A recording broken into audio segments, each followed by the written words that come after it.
আমাদের শপথ গ্রহণটা হবে সকালে সংসদ সদস্যদের, সেখানে আমরা উপদেষ্টারা কেউ থাকবো না, এটা নিয়মও নেই। চূড়ান্তভাবেই হয়েছে যে সকল নির্বাচনই জাতীয় নির্বাচনই নির্দলীয় সরকারের অধীনে হবে। তত্ত্বাবধায়ক সরকার ব্যবস্থা আদালতের নির্দেশে ফিরেছে এবং সেখানে বলাই আছে পরের নির্বাচনগুলো।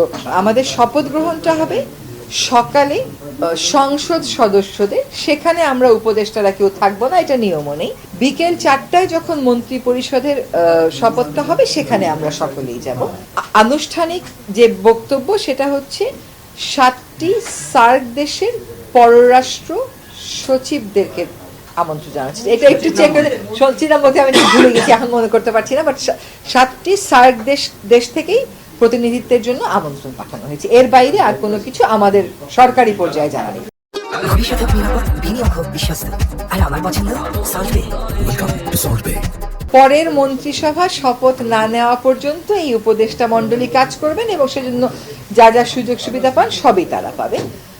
তবে এক একজনের বাস্তবতা একটু ভিন্ন হওয়ার কারণে আমরা যেরকম অনেকে সরকারি বাসাতে উঠিনি, যারা উঠেছে তাদের মধ্যে তারা 1 মাস পর্যন্ত ওই বাসা রাখতে এন্টাইটেল, দ্যাটস দ্য রুল।